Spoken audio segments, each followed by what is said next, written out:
आज हम एक बहुत ही निर्णायक मोड़ पर बात करने वाले हैं मक्का के इतिहास में। जी।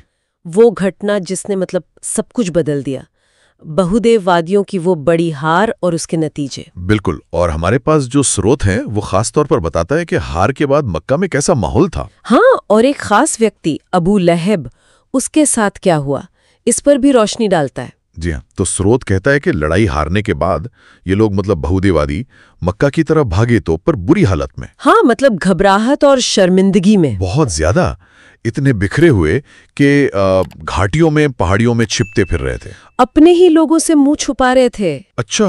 और वो खबर लाने वाला पहला शख्स कौन था? कोई अल हैसमान। हाँ, अल हैसमान बिन अब्दुल्ला अल खुजाई, वही सबसे पहले ये बुरी खबर लेकर मक्का पहुंचा। और जैसा होता है अक्सर, लोगों ने पहले तो यकीन ही नहीं किया होगा। बिल्कुल नहीं, लगा कि शायद ये होश में नहीं है या क्या बोल रहा है ये। लेकिन सच तो सच है, वो सामने आ ही गया होगा। हाँ, और फिर तो पूरे मक्का में जैसे एक मायूसी और डर का माहौल बन गया। और स्रोत बताता है कि अबू सुफियान बिन अल हारिस ने अबू लहब को पूरा बताया कि हुआ क्या। जी, पूरी तफसील से।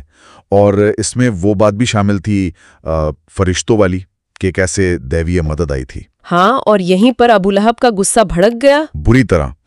वो हार की खबर और ऊपर से ये फरिश्तों वाली बात सुनकर वो आग बबूला हो गया। इतना कि उसने किसी को पीटा भी, अबू रफी। हाँ, अबू रफी। वो एक मुस्लिम थे, शायद वहीं कहीं थे, और जैसे ही उन्होंने भी फरिश्तों वाली बात दोहराई, अबू लहब ने उन्हें पीटना शुरू कर दिया। अच्छा। ये तो दिखाता है कि कितना गुस्सा और हताशा थी। बहुत ज्यादा। और फिर बात यहीं खत्म नहीं हुई। हाँ, वो अल फजल वाली बात। जी हाँ, एक और मुस्लिम महिला थी, अल फजल। उन्होंने जब ये देखा तो उन्होंने हिम्मत दिखाई। क्या किया उन्होंने? उन्होंने पास पड़ी एक लकड़ी उठाई और सीधे अबू लहब के सर पर मार दी। अरे हाँ, सिर फट गया उसका। ये दिखाता है कि तनाव कितना बढ़ गया था, आपस में ही टकराव हो रहे थे। सही बात है, हार का असर सिर्फ बाहर नहीं, अंदर भी दिख रहा था। बिल्कुल। और फिर इस झगड़े के बाद अबू लहब का क्या हुआ, उसका अंत भी बड़ा अजीब बताया जाता है। हाँ, वो भी काफी नाटकीय है। स्रोत कहता है कि इस वाक़े के कोई 7 दिन बाद ही, सिर्फ 7 दिन? हाँ, 7 दिन बाद अबू लहब की मौत हो गई। कहते हैं कोई जहरीला फोड़ा या कुछ निकला था, पस्ट्यूल शब्द इस्तेमाल हुआ है। अच्छा, लेकिन जो उसके बाद हुआ वो ज्यादा चौंकाने वाला है। बेटों ने लाश को हाथ नहीं लगाया। हाँ, यही तो। शर्मिंदगी इतनी थी, या शायद बीमारी का डर था, कि 3 दिन तक उसके बेटों ने उसके शव को छुआ तक नहीं। 3 दिन अपने पिता की लाश को? ये तो सामाजिक तौर पे बहुत बड़ा अपमान है। बड़ा। फिर आखिर में जब लोगों ने टोका टाकी शुरू की, बदनामी का डर हुआ, तब क्या किया? तो उसको ठीक से दफनाया भी नहीं, बस दूर से ही एक गड्ढे में धकेल दिया और ऊपर से पत्थर और मिट्टी फेंक दी। ओह, ये तो बहुत ही अपमानजनक अंत हुआ। जी, ये दिखाता है कि उस हारने और उसके बाद की घटनाओं ने अबू लहब जैसे ताकतवर आदमी की भी क्या हैसियत बना दी थी। तो जाहिर है ये हार सिर्फ एक आदमी की हार नहीं थी, पूरे मक्का के लिए एक सदमा था। बिल्कुल। स्रोत कहता है कि शायद ही कोई घर बचा हो जहां मातम ना हो। हर तरफ लोग मारे गए थे, लेकिन वो खुलकर रो भी नहीं पा रहे थे। हाँ, ये भी एक अजीब बात है।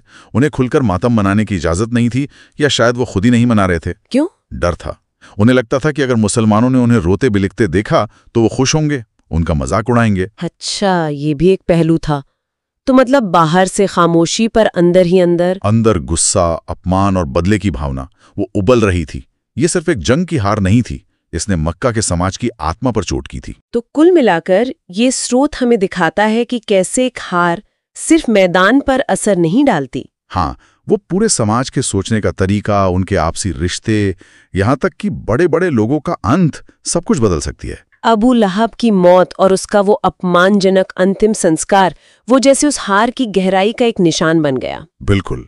और ये सोचने वाली बात है कि कैसे एक सामूहिक अपमान, एक हार की भावना लोगों के अंदर बैठ जाती है। हाँ, और फिर वो व्यक्तिगत त्रासदियों को जन्म देती है और शायद भविष्य के झगड़ों की जमीन भी तैयार करती है। सही कहा।